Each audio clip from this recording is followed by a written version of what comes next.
BN24 के सभी दर्शकों को मेरा नमस्कार। मैं हूं आपके साथ दीपक पोपड़ा और इस वक्त हम पहुंचे हैं असंध ब्लॉक के गांव जयसिंहपुर में।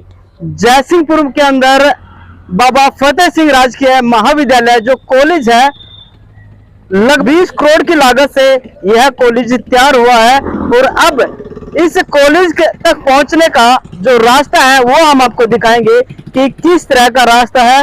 शुरुआत में जब आप एंट्री करोगे तो आपको ये हालात मिलेंगे। रुपए की जो लागत आई है, करीब 20 करोड़ की लागत हम बार बार कह रहे हैं, और 20 करोड़ लगाने के बावजूद भी आप देख सकते हैं इस कॉलेज का जो मुख्य रास्ता है, मेन रास्ता है, मेन रास्ते की हालत कैसी हो चुकी है। हालांकि जो एडमिशन है वो ओपन हो चुके हैं, एडमिशन स्टार्ट हो चुके हैं। एडमिशन कितने होंगे, किस तरह से होंगे और बच्चे अब तक किस तरह से इस रास्ते से गुजर रहे होंगे, आप तस्वीरें देखकर अंदाजा लगा सकते हो। हरियाणा सरकार जो शिक्षा को बढ़ावा देने की जो बात करती है, तो बच्चों को यहाँ पर किस तरह की जो सहूलियत दी जा रही है, तो किस तरह की सहूलियत दी जा रही है, हम अपने साथी से कहेंगे एक बार पूरा दृश्य इसका जरूर दिखा दे कि किस तरह से गांव जयसिंहपुर के अंदर नई बिल्डिंग है वो अभी तक शुरू नहीं हुई है। जो पिछली बार जो अधिकारी आए थे, चेकिंग की थी, तब उन्होंने एक बात कही थी कि जल्द ही जो नया सेशन आएगा वो बच्चे जो नई बिल्डिंग है उसके अंदर अपना कोर्स शुरू करेंगे, अपनी पढ़ाई शुरू करेंगे।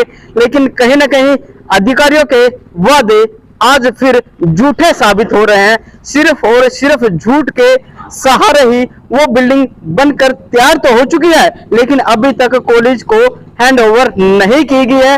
क्यों नहीं की गई? क्योंकि उसके अंदर अभी भी खामियां हैं। खामियां छोटी नहीं, बहुत बड़ी खामी है जो हम आपको बताएंगे। ये जो बच्चे हैं उनका भविष्य अब अंधकार में नजर आ रहा है। बच्चों के भविष्य के साथ खिलवाड़ किया जा रहा है, और खिलवाड़ कौन कर रहा है? वो कर रहे हैं अधिकारी, प्रशासन उनके साथ खिलवाड़ कर रहा है।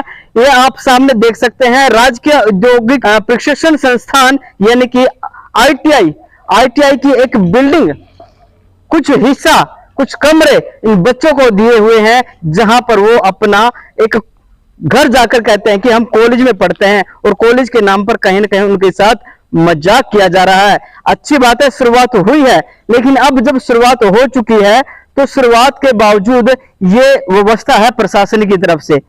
ये देखिए जो हम बात कर रहे थे, जो ITI की बिल्डिंग है, उस बिल्डिंग के अंदर से कुछ कमरे उन बच्चों को दिए गए हैं जो कॉलेज के नाम पर। वो इसलिए दिए गए हैं क्योंकि जो कॉलेज का काम है वो जारी है, और अब बिल्डिंग बनकर तैयार हो चुकी है, भव्य बिल्डिंग बनकर तैयार हो चुकी है। लेकिन कहीं ना कहीं अभी भी बेहद बड़ी खामियां उस बिल्डिंग के अंदर है। जब तक वो खामियां प्रशासन दूर नहीं करेगा, तब तक जो नया सेशन है वो बच्चे उस कॉलेज में नहीं पढ़ पाएंगे। करीब 20 करोड़ की लागत से जो बनकर तैयार हो रहा है वो कॉलेज, वक्त हम आपको वो रास्ता दिखा रहे हैं जहां 20 करोड़ की लागत से जो बिल्डिंग बनकर तैयार हुई है, और उसका रास्ता कैसे है, बच्चे यहां से किस हालात में होकर गुजरते हैं। घर से नहा धोकर आते हैं और रास्ते में मिलता है उनको ये हाल मिलेगा, तो आप बच्चे किस तरह से पढ़ेंगे वो भी आप अंदाजा लगा सकते हैं। कहीं ना कहीं जो प्रशासन है वो इसके अंदर लापरवाही बरत रहा है। प्रशासन को चाहिए कि जब बिल्डिंग तैयार कर दी गई है तो रास्ता भी अच्छा हो, ताकि बच्चे पढ़े भी और आराम से आए, आराम से जाए, कोई दिक्कत ना हो बच्चों को आने जाने में भी।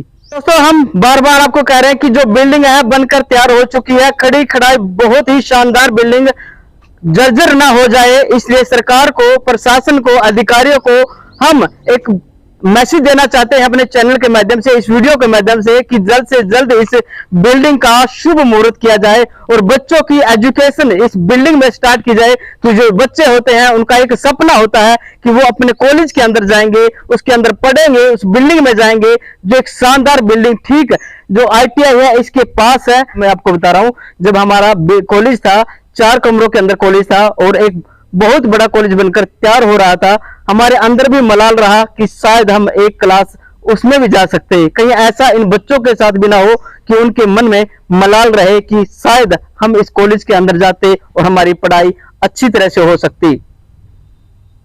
BN24 से जुड़े रहने के लिए आप सभी का बहुत बहुत धन्यवाद। एक बार फिर अंत में कहूंगा अधिकारियों से कि आप जल्द से जल्द इसकी तरफ ध्यान दें और बच्चों की शिक्षा के साथ हो रहे खिलवाड़ को रोकें। धन्यवाद।